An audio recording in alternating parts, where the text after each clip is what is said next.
오늘 우리에게 주시는 하나님의 말씀은 구약성경 욥기 1장 1절부터 5절의 말씀입니다. 제가 가진 성경은 구약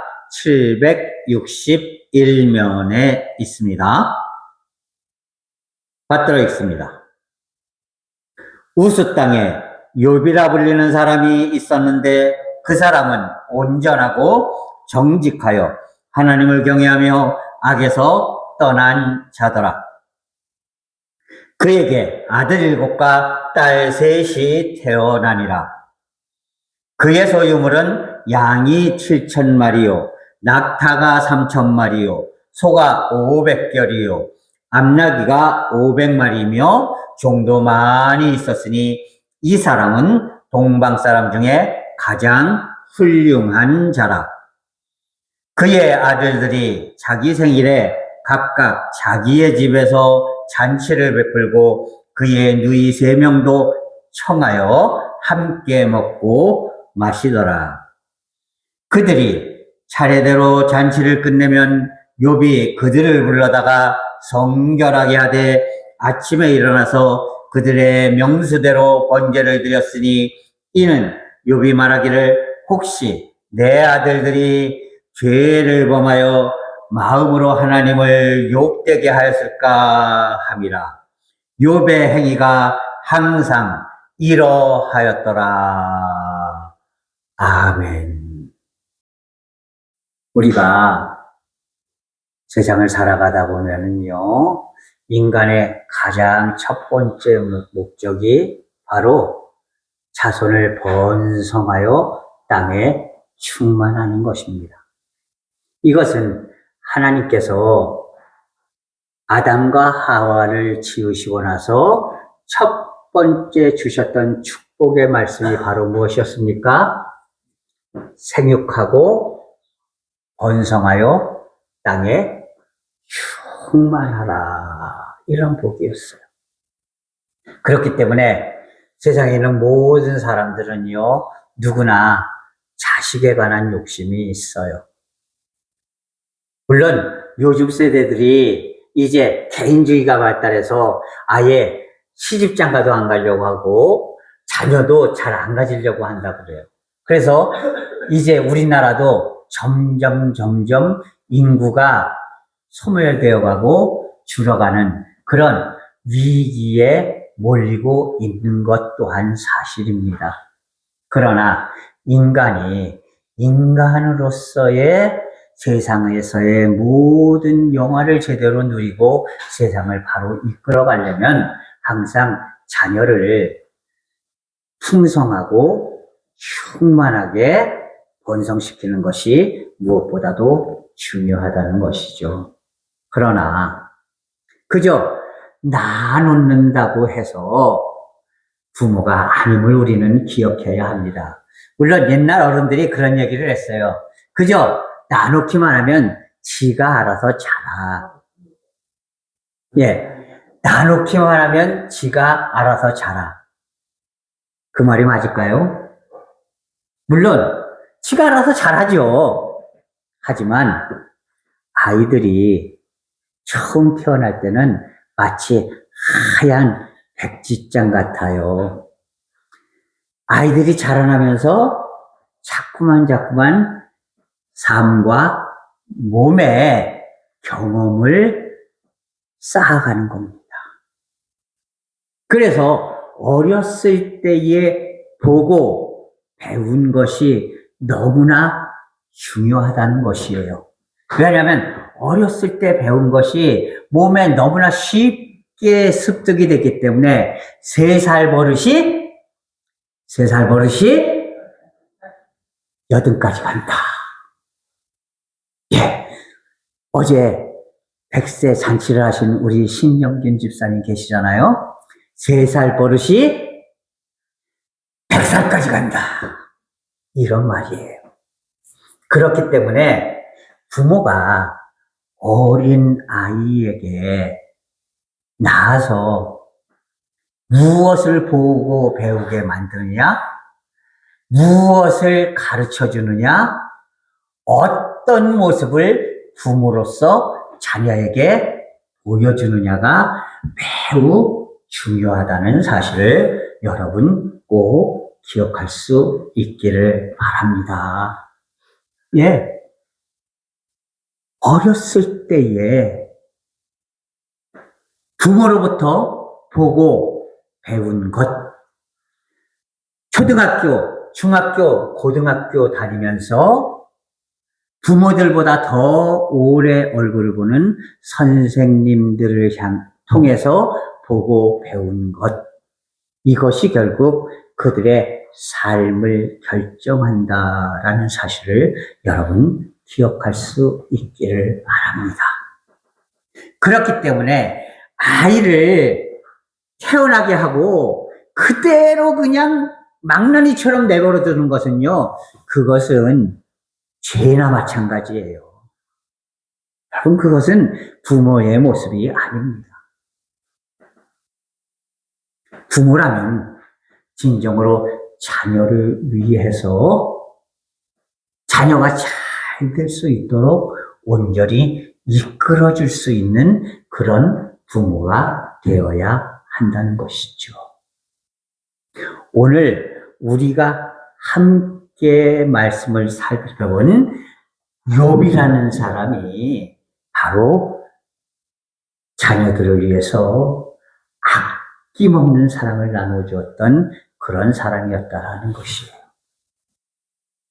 욥은요, 오늘 본문 말씀에 있는 대로 동방에 있는 자 중에서 가장 훌륭한 사람이었다. 그리고 가장 부자였다. 이렇게 기록합니다.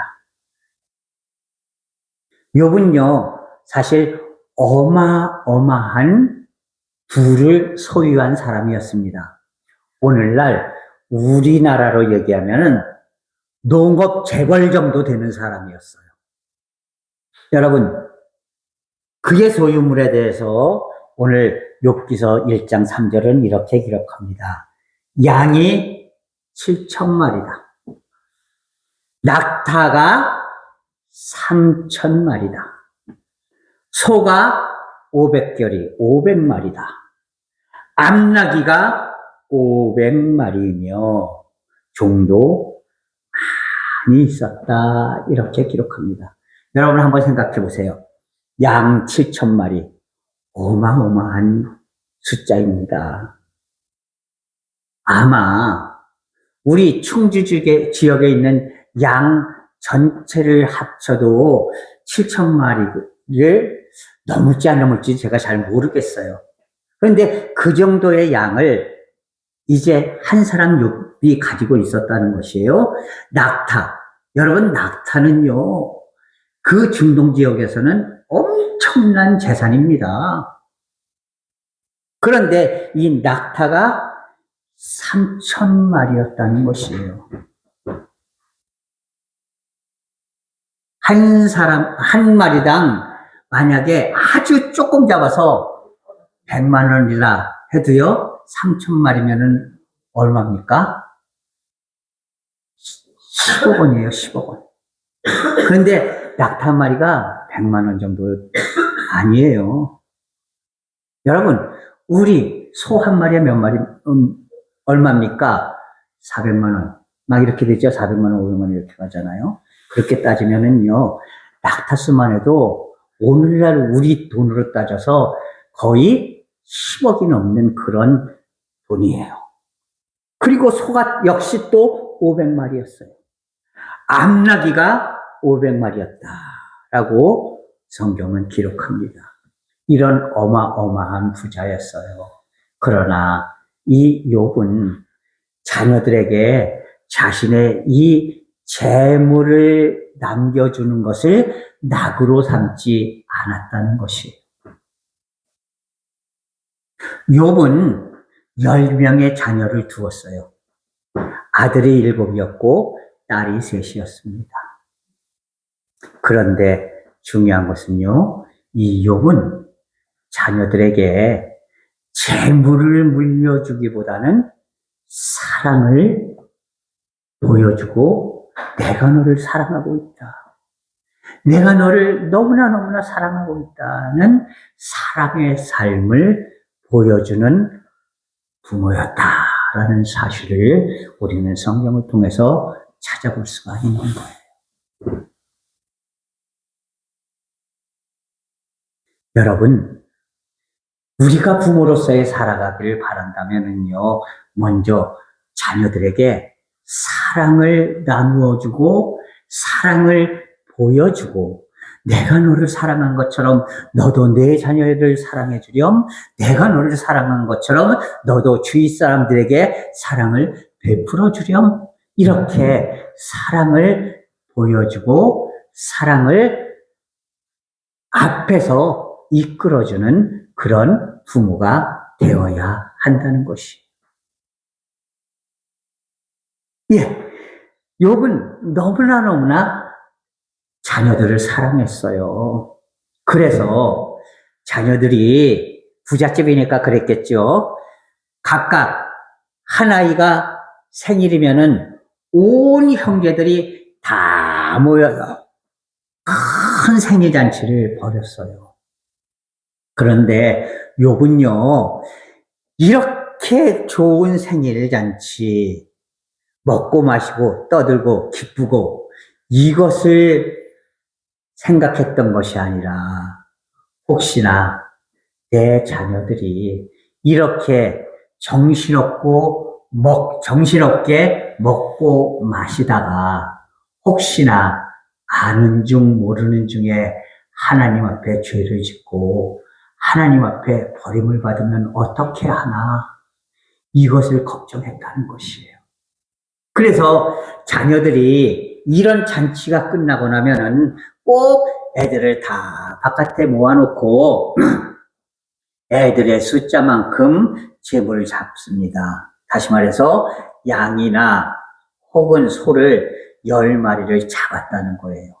그리고 아이들의 숫자만큼 하나님 앞에 제물을 드리면서 내 아이들이 혹시 이 잔치를 통해서 하나님께 혹시 죄된 모습이 있었다면 하나님 용서해 주세요 하고 그렇게 하나님 앞에 예물을 드렸다는 것이, 제사를 드렸다는 것이. 여러분, 욥은요 이렇게 자녀들을 사랑했습니다. 그리고 자녀들을 사랑하는 이 모습을 몸소 보여주는 부모였다라는 것이에요. 사랑하는 우리 성도들도요, 부모로서 자녀들을 사랑한다는 그 모습을 친히 보여줄 수 있는, 그 사랑을 나누고 베풀어 줄 수 있는 그런 부모들이 될 수 있기를 바랍니다. 그리고 그 모습을 어떻게 보여줄 수 있는가? 그것은 삶으로 보여주어야 한다라는 사실을 여러분 꼭 기억하세요. 아이들이 아파 누웠을 때 아이들을 위해서 약을 지어다 정성스럽게 먹이는 것도 중요하지만요, 아이들의 머리맡에 앉아서 그 병든 아이를 끌어안고, 예? 그리고 하나님 앞에 눈물 흘려 기도하는 그런 부모님의 사랑을 몸소 보여줄 수 있는 부모가 되어야 한다는 겁니다. 말로만 사랑이 되는 게 아니에요. 마음으로만 사랑이 되는 게 아닙니다. 여러분, 말로, 마음으로 사랑하는 것, 그게 사랑입니까? 아니에요. 사랑은 행함으로 보여지는 것입니다. 이 중세시대에 아주 천주교 사람들이 가장 존경하는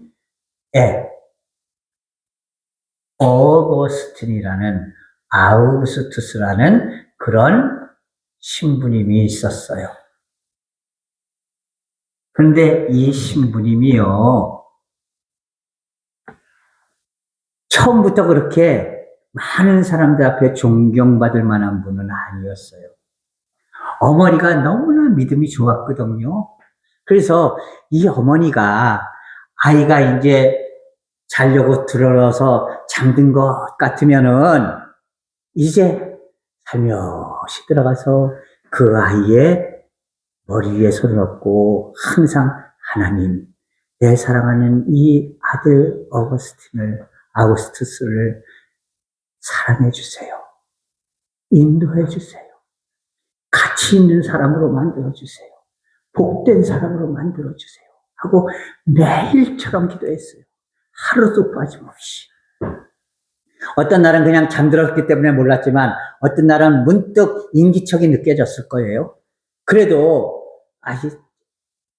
눈 번쩍 뜨고 이제 놀란 척 할 수 있겠어요? 그러니까 눈을 가만히 감고 옆에 가만히 누워서 어머니가 하는 그 기도를 이어오시니 가끔씩 들었어요. 엄마가 나를 위해서 이렇게 기도해 주는구나. 그러면서 어린 시절을 보냈거든요. 그런데 자식 새끼들이 꼭 부모 마음대로 되는 게 아니에요. 그죠? 부모 마음대로 되잖아요. 이 어거스틴이 얼마나 소위 개차반으로 살았는가. 철들면서부터 매춘구를 들락날락거렸어요. 여러분 매춘구이 뭔 줄 알죠? 돈 내고서 여자 품는 곳. 예. 그래가지고 16살에 매독이 걸렸대요. 이 완전히 진짜 엄마의 기도를 전혀 이제 실천하지 못하는 우리나라 말로 후레자식이었어요. 그런데요, 어느 날 너무나 힘들고 고통스러워서 탁 누워있는데 문득 어머니가 나를 위해서 열심히 눈물을 흘려 밤마다 하루도 빼지 않고 기도하던 그 기도가 딱 기억이 났다는 겁니다. 그래서 정신이 번쩍 났다는 것이죠. 그리고 그 길로 어거스틴은 신학교에 들어갔습니다. 그리고 열심히 공부해서 결국에는 신부가 되었고 오늘날까지도 신부들 중에서 천주교인들 중에 가장 인정받고 존경받는 그런 신부님이 되었다는 것이에요. 여러분, 이 개차반 같았던 후레자식 같았던 그런 어거스틴을 성인의 반열로 끌어올린 게 바로 무엇이에요? 자식을 사랑하는 그 어머니의 간절한 사랑. 이 사랑이 결국 자녀를 결국에는 가장 위대한 인물로 만들 수 있었다라는 사실을 우리는 기억해야 하는 것입니다. 그렇기 때문에 사랑하는 부모님들, 우리 교우들은 자녀들에게 열심히 재산 물려줘야지 이런 생각하지 마세요. 재산을 물려주려고 하면은요, 자식들 간에 틀림없이 재산 싸움 납니다. 거의 재산 싸움 나요. 그렇기 때문에 재산은요, 아주 가능하면 공평하게 나눠주는 게 좋아요. 똑같이 나눠주는 게 좋습니다. 재산 싸움하지 못하게. 그리고 그게 아니라 내가 자녀들에게 물려주어야 할 것은 바로 부모로서 자녀들에게 줄 수 있는 이 사랑을 나누어 줄 수 있는 그런 부모들이 되어야 한다는 것입니다. 그리고 두 번째, 욥은 부모로서 자녀들에게 하나님을 경외하는 삶을 물려주었다는 것이에요. 하나님을 바로 섬기는 것이 이렇게 복되고 아름다운 삶이다라는 것을 자식들에게 열심히 보여주었다는 것이에요. 내가 지금 이렇게 부자가 되었지? 내가 이렇게 부자가 된 이유가 무엇이냐? 바로 하나님이 나를 도와주셨기 때문이다. 그러니까 너희들이 내 재산을 물려받으려고 애쓰는 것보다 하나님이 나의 삶에 한없는 복을 내려주실 수 있도록 하나님의 뜻대로 온전히 살아가는 그런 삶이 되어야 한다라는 이 믿음을 보여주었다는 것입니다. 여러분, 내 사랑하는 자녀들이요, 어느 곳에 가 있든지요, 이제 내 삶이 얼마 남지 않았잖아요. 그죠? 그러니까 그들이 주님 앞에 온전히 설 수 있도록 여러분 눈물을 흘려 기도해야 하는 것이에요. 내 자녀들이 온전한 믿음 속에 서 있지 못한다면, 자식들 어쩔 수 있어요? 그게 아닙니다. 그것은요, 내가 하나님 앞에 불려가서요, 너무나도 혼날 그런 일이라는 사실을 꼭 기억할 수 있기를 바랍니다. 내가 세상에 그 아이들을 태어나게 했다면요, 그 아이들을 하나님의 뜻대로 온전히 설 수 있도록 내가 모든 것을 다 바쳐 그들을 위해서 아낌없는 기도와 사랑으로 그들을 이끌어 주어야 한다는 것이에요.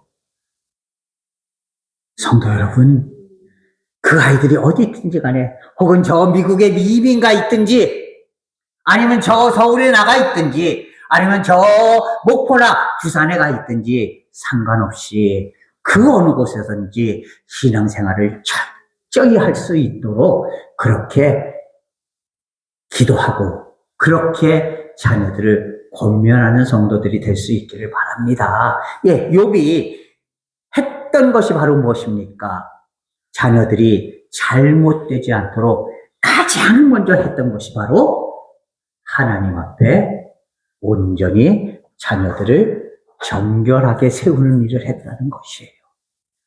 믿음의 사람으로 열심히 만들었다는 것입니다. 여러분, 우리 교회가 100년이 됐잖아요. 하지만 농촌에 있으니까 점점 성도들은 연세가 많아지시고, 그리고 점점 이제 하늘나라로 불려가시는 성도님들도 하나둘 생기고 있습니다. 그러면 이 하나님께서 100년이나 이끌어주신 이 교회를 어떻게 해야지 되겠습니까? 이 지역에 살고 있는 그런 자녀들이 있다면은요, 그들에게 내가 어렸을 때 하나님 앞에 온전히 기도하고 무릎 꿇고 너희를 키워줬던 이 교회를 기억하고 하나님 앞에 나와 예배드리고 이곳에서 신앙을 쌓고 그리고 하나님을 향한 최선을 다해야 한다라고 권면할 수 있고, 그리고 그들을 이끌 수 있는 그런 부모들이 되어야 한다는 것이에요. 그 아이들에게 어떤 유산을 물려줄 수가 있겠습니까? 믿음의 유산에 그 어떤 것으로 그들에게 베풀어 줄 수 있겠는가 하는 것입니다. 사랑하는 성도 여러분, 그저 나아놓기만 한 부모가 되지는 맙시다. 진정으로 내 자녀들을 너무나 진짜 마음을 다하고 눈물을 다하여서 그렇게 사랑하고 그들의 영혼을 온전히 하나님의 인도하심 속에 이끌어 놓을 수 있는 그런 부모들이 됩시다. 그것이 바로 부모로서의 첫 번째 사명이요, 첫 번째 책임이라는 사실을 여러분 꼭 기억할 수 있기를 바랍니다. 이제 우리가 하나님 안에서 하나님께 온전히 내 자녀들을 바로 세울 수 있는 부모들이 될 수 있기를 바랍니다. 가끔 가다 보면 그런 분들이 있어요. 목사님, 오늘 무슨 날이라고요? 자녀들이 식사 준비를 해놨답니다. 그래서 오늘 제가 예배는 못 나가겠는데요. 예, 물론 자녀들의 그 사랑을 받는 것도 중요하죠. 하지만 자녀들이 어머니, 오늘 점심 쉬는 날이니까, 오늘 주일이니까, 이제 오늘 우리 점심 예약해놨으니까 함께 갑시다. 그러면은, 얘야, 이런 날 하나님 앞에 먼저 영광을 돌려야지. 그러니까 차라리, 우리 다 함께 가서 예배 드리고, 식사는 저녁에 온 가족이 화목하게 하자. 이럴 수 있는 부모님들이 되어야 한다는 것이에요. 네? 목사님, 오늘 자녀들하고 식사 약속이 있어서 교회 못 나가요. 이게 아니라 자녀들에게, 얘들아, 우리 가정이 잘 되려면 하나님이 인도해 주셔야지 되잖아. 그러니까 차라리 오늘 같은 날 우리가 온 가족이 함께 교회 나가서 하나님 앞에 온전한 예배를 드리자. 그리고 식사는 저녁 때 같이 하자. 이렇게 자녀들을 권면할 수 있는 그런 성도들이 되어야 하는 것이에요. 우리가 이것을 기억하고 부모로 살아가는 길을 바로 깨닫고 그에 걸맞는 삶을 살아갈 수 있는 그런 성도들이 되시기를 주님의 이름으로 간절히 부탁을 드립니다. 기도하겠습니다. 오 사랑의 하나님 아버지, 하나님의 은혜와 사랑을 이 시간 감사합니다. 하나님께서 온전히 붙잡아 주시고 인도해 주셔서 진정 저희들 그저 나누기만 하는 부모가 아니라 부모다운 부모로서의 삶을 바로 깨닫고 부모로서의 삶의 길을 바로 행하고 내 자녀들을 하나님이 가장 기뻐하셔서 그저 복을 쌓아주지 않고는 못 빼기시는 그런 자녀들로 든든히 세울 뿐만 아니라 그들에게 믿음과 삶의 모범을 보일 수 있는 부모가 되도록 인도하여 주시옵소서. 예수 그리스도의 이름으로 감사하며 기도하옵나이다. 아멘.